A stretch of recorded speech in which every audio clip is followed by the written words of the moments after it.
آج خطابات کا موقع نہیں ہے، میں تعزیت کے لیے حاضر ہوا ہوں۔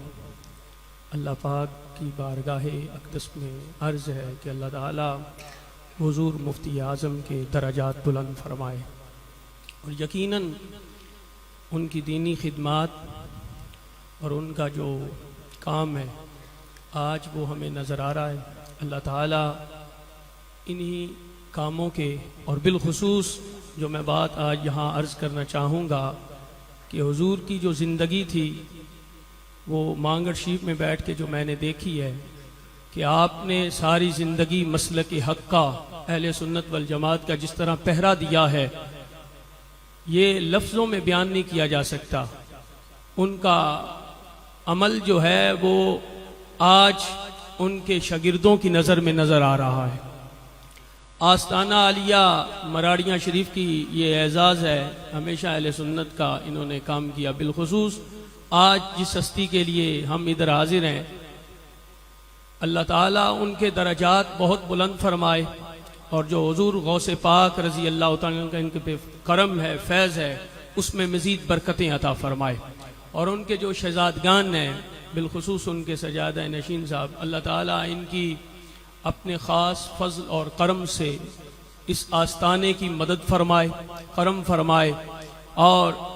حضرت مفتی اعظم کا جو فیض ہے تا قیامت جاری فرمائے۔ ایک اور چیز عرض کرنا چاہوں گا کہ مجھ سے قبل چشتی صاحب جو شعر پڑھ رہے تھے کہ ایک شخص نے پورے شہر کو ویراں کر دیا، وہ پڑھ رہے تھے شعر، تو میرے ذہن میں اس وقت یہ بات آئی کہ یہ ایسی شخصیت نہیں ہے حضور مفتی اعظم کہ ان کے لیے یہ لفظ کہا جائے کہ آج صرف مراڑیاں والے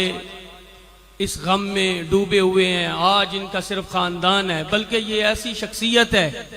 جس کی وجہ سے میرا پورا مسلک غم میں ڈوبا ہوا ہے۔ بولے نا پھر اونچا سبحان، جنہیں یہ احساس ہوا ہے وہ بولے صرف۔ آج پورا مسلک حق کا اس غم میں ہے، اور یہ تعزیت صرف ایک خاندان کے لیے نہیں ہے، صرف مریدین کے لیے، شاگردوں کے لیے نہیں ہے، بلکہ جن کے سینے میں اہل سنت بستے ہیں ان کے لیے ہے۔ میرے ہر عقیدے کے فرد کے ساتھ یہ تعزیت ہے، اور ہر اس بندے کو دلی افسوس ہے، غم ہے، جو اہل سنت کے لوگ سمجھتے ہیں کہ ایسی شخصیات جنہوں نے ساری زندگی اپنے لیے نہیں مسلک کے لیے جیے ہیں، آج انہی میں سے ایک ہستی حضرت مفتی اعظم ہے۔ اللہ تعالیٰ ان کی تربت مقدس پہ لاتعداد اپنی رحمتوں کا نزول فرمائے، اور انہیں اپنے شیخ کامل بالخصوص حضور غوث پاک رضی اللہ تعالیٰ کا سایہ عطا فرمائے۔ اور ایک چیز عرض کرنا چاہوں گا مریدین کے لیے، متعلقین کے لیے، وہ یہ سمجھیں کہ ہمارے شیخ یہاں سے چلے گئے تو پیچھے نظام کیا ہوگا، اس کے لیے میں اپنے مرشد کریم حضرت مجدد الفسانی رحمت اللہ تعالی علیہ کے مکتوبات شریف میں سے ایک جملہ عرض کرنا چاہوں گا۔ آپ فرماتے ہیں جب اللہ کا ولی کائنات میں زندہ ہوتا ہے تو اس کے پاس 10 توجہات ہوتی ہیں، 9 توجہات وہ اپنے رب کی طرف رکھتا ہے،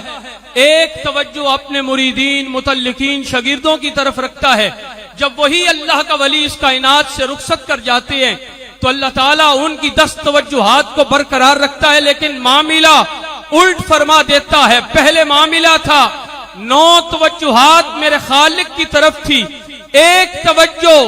اپنے مریدین، متعلقین، اپنی اولاد کی طرف تھی، لیکن جب یہ بندہ قبر میں پہنچا تو ایک توجہ اللہ تعالیٰ کی طرف رہ جاتی ہے، 9 توجہات اپنے مریدین، متعلقین، اپنے عقیدت مندان اور اپنی اولاد کی طرف ہو جاتی ہے۔ مجدد پاک فرماتے ہیں اگر یہ شیخ کامل دنیا میں اس کا فیضان 1 گنا تھا، لیکن قبر میں جا کے اس کے فیضان میں اللہ نے 9 گنا زیادہ برکت پیدا فرما دی۔